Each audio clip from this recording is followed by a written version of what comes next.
Subscribe now and press the bell icon. Never miss an update. तो पुण्यात्मा, ये हालत है हमारी। शांति तो है बिल्कुल निश्चिंत होकर के और हल्का बन के इन कार कोठी और इस माया में कभी सपने में भी शांति नहीं होगी। और शांति नहीं है तब बाढ़ में जाओ, वो धन जिसके चाहे अरबपति और चाहे खरबपति, जब आत्मा में शांति नहीं, वो तो आज भी आग में जल रहा है, फिर सारी संपत्ति ने छोड़ के फिर नरक की आग में न्यारा जलेगा। वो यहां भी दुखी, उसका परलोक भी दुखी। तो यहां परमात्मा हमें याद दिलाते हैं कि घाटे बाध्य सब जग दुखिया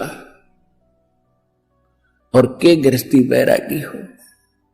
जो घर छोड़कर चले गए, बैराग ले लिया, जंगल में जा बैठे। अब वहां जाकर जंगल में बता कोई बात है, कैसी बुद्धि भ्रष्ट हो रही थी हमारी। अब जंगल में कोई भगवान की तरह पेड़ का बांध रखे के जाते खोल लाऊंगे ये अकल देखो। पर आत्मा है, ये भगवान के लिए रुक नहीं सकती। जैसा भी इसको गाइड मिलता था ऐसे ये अपनी सौ प्रेरणा से भाग लेती है। अब घर त्याग दिया, जंगल में पहुंच गया, ठीक है, रोटी खा कर गया होगा सुबह सुबह, तो शाम तक कोई दिक्कत ना लेकिन शाम में भूख फेर लगेगी, रात काट लेगा जैसे तैसे, सुबह नहीं होगी उस पर। सुबह फिर भागेगा कहां? गृहस्थियों की तरफ, गांव नगर की तरफ, दिए माई वहां से मांग कर फिर जंगल में बैठ के खाई। और फिर वर्षा होगी तब उसको महसूस होगा भी बहुत दिक्कत आई है, फिर एक झोंपड़ी डालेगा। सर्दी लगेगी तो कोई कंबल मांग के ले आओगा किसी से, फिर के छोड़ा वह भी चिंता वहां नौकी नो बन गई, वो फालतू ज्यादा बन गई।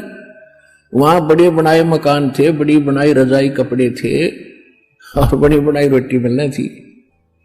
वहां ना भक्ति करेगी, वहां जा बकवाद करी, इस ऐसे भगवान मिलेगा। तो कहने का भाव यह है, बगैर ज्ञान के हम डले ढोरे थे और गृहस्थी न सोचने लग गए कि ये जो बाहर बैठा जंगल में तपस्या कर रहा है यू पाओगा भगवान। तो परमात्मा के पाने का विधान विधि हमारे सदग्रंथ बताते हैं और खुद भगवान बताते हैं, या जिन्होंने परमात्मा पाया वो संत महापुरुष बताते हैं। और जिन महापुरुषों ने परमात्मा बताया, उन्होंने जो विधि अपनाई वो हमारे सदग्रंथों में जो कि तुम्हें वही विधि उन्होंने अपनाई, उनको भगवान मिला। और जिन्होंने वो विधि नहीं अपनाई अपने सदग्रंथों वाली, उनको भगवान नहीं मिला। इसलिए आज तक भगवान को निराकार निराकार कहते रहे, रामकृष्ण को भगवान मानते रहे। भगवान तो कबीर साहब थे, आज तक किसी ने बताया भगवान कबीर साहब है? ये कबीर पंथी भी कहते हैं कबीर साहब तो अलग है और परमात्मा न्यारे। इनकी विधि थी नहीं जो भगवान को देख सके और पा सके। तो कहने का भाव यह है दास का कि परमात्मा पाने के लिए भगवान ने स्वयं एक रोल किया, भूमिका की। परमात्मा कहते हैं जो सुख है गरीबी में वो ना ही रे अमीरी में।